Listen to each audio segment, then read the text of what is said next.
പ്രിയപ്പെട്ടവരെ, ഒരു ചൂടുകാലം, ഒരു വേനൽക്കാലം നമ്മിലേക്ക് വരുമ്പോൾ ചില മുൻകരുതലുകൾ നമ്മുടെ ഭാഗത്ത് നിന്നും ഉണ്ടാവണം. അതിലൊന്നാമത്തത്, വിശ്വാസികൾ എന്നുള്ള നിലക്ക് ആരോഗ്യ പ്രവർത്തകരായിട്ടുള്ള ആളുകളൊക്കെ എന്തെങ്കിലും മാർഗനിർദ്ദേശം നമുക്ക് തന്നിട്ടുണ്ടെങ്കിൽ അത് സ്വീകരിക്കുക എന്നത് അഭികാമ്യമാണ്. അത് സ്വീകരിക്കണമെന്നാണ്, അത് തള്ളിക്കളയരുത് എന്ന് തന്നെയാണ്.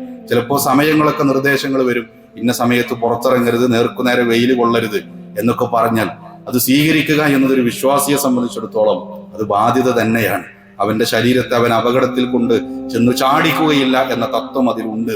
അതേപോലെ തന്നെ നിർജ്ജലീകരണം ഉണ്ടാകുന്ന അവസ്ഥ ഒഴിവാക്കണം എന്ന് പറഞ്ഞാൽ നമുക്ക് കഴിയുന്നത്ര ധാരാളമായി വെള്ളം കുടിക്കാൻ എന്താണോ ആരോഗ്യപരമായ നിർദ്ദേശം അത് പാലിക്കാൻ നമുക്ക് കഴിയണം. അതേപോലെ തന്നെ കുടിവെള്ളം മുടക്കുന്ന ആളുകളായി നമ്മൾ മാറരുത്. കുടിവെള്ളം മുടക്കുന്ന ആളുകളായി ഒരു നിലക്കും സാഹചര്യങ്ങളൊന്നും പറയാതെ ഉദാഹരണങ്ങൾ പറയാൻ നമ്മൾ ആലോചിക്കണം. കുടിവെള്ളം മറ്റൊരാൾക്ക്, അയൽവാസിയാവട്ടെ ആരുമാവട്ടെ, കുടിവെള്ളം മുടക്കുന്ന ഒരു സാഹചര്യം ഉണ്ടാകരുത് എന്നൊരു തീർച്ച പ്രിയപ്പെട്ടവരെ ഉണ്ടാകണം. അതേപോലെ തന്നെ മൃഗങ്ങളോടും പക്ഷികളോടും ഒക്കെ നമുക്ക് കരുണയുണ്ടാകണം. പക്ഷികളൊക്കെ കുടിച്ചിരുന്ന ജലാശയങ്ങളൊക്കെ മണ്ണിട്ട് മൂടി ബിൽഡിംഗ് വെച്ച് നമ്മളാണ്. ഏറ്റവും ചുരുങ്ങിയതൊരു പാത്രത്തിൽ നമ്മുടെ ടെറസിലോ നമ്മുടെ പറമ്പിലൊക്കെ അവർക്ക് വേണ്ടി കൂടി അവരെ കൂടി പരിഗണിക്കാനുള്ള ഒരു മാനസികാവസ്ഥ ഒരു വിശ്വാസിക്കുണ്ടാവണമെന്ന. അപ്പൊ മൃഗങ്ങളെയും പക്ഷികളെയൊക്കെ പരിഗണിക്കാൻ നമുക്ക് സാധിക്കണം. അതേപോലെ തന്നെ തൊഴിലാളികളെ പരിഗണിക്കണം. പലപ്പോഴും പല പരിഗണന ഉണ്ടാവാറില്ല. വെയിലാണെങ്കിലും ചിലപ്പോൾ പുറത്ത് നിൽക്കേണ്ടി വരും, വെയിൽ കൊണ്ട് നിൽക്കേണ്ടി വരും.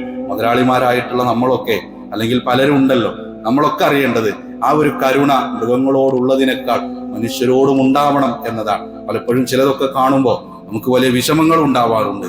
അതേപോലെ തന്നെ വെള്ളം പാഴാക്കി കളയരുത്.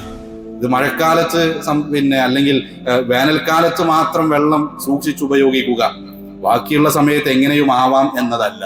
വുദു എടുക്കുന്നതിൽ പോലും ഇസ്രാഫ് ഉണ്ടാകരുതെന്നാണ്. വുദുവല്ല എടുക്കുന്നത്, ധാരാളമായി വെള്ളം എടുക്കാം എന്നുപോലും ഉണ്ടാവരുത്.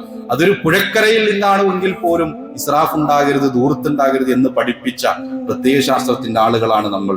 വെള്ളം സൂക്ഷിച്ചുപയോഗിക്കും. അതേപോലെ തന്നെ തണൽ മരങ്ങളും മറ്റുമൊക്കെ, ഫലവൃക്ഷങ്ങളൊക്കെ നട്ടുപിടിപ്പിക്കാനൊക്കെ ഒരു ശ്രദ്ധ നമ്മുടെ ഭാഗത്ത് നിന്ന് ഉണ്ടാവണം. ആരൊക്കെയോ നട്ടുപിടിപ്പിച്ച ഫലവൃക്ഷത്തിന്റെ തണലും ഫലങ്ങളും ഇന്ന് അനുഭവിക്കുമ്പോൾ വരും തലമുറകൾക്ക് വേണ്ടി ബോധപൂർവം ചില ശ്രമങ്ങൾ നമ്മുടെ ഭാഗത്ത് നിന്ന് ഉണ്ടാവണം. പ്രിയപ്പെട്ടവര്, ചൂടെന്ന് പറഞ്ഞാൽ അതൊരു പ്രകൃതിയുടെ താളമാണ്.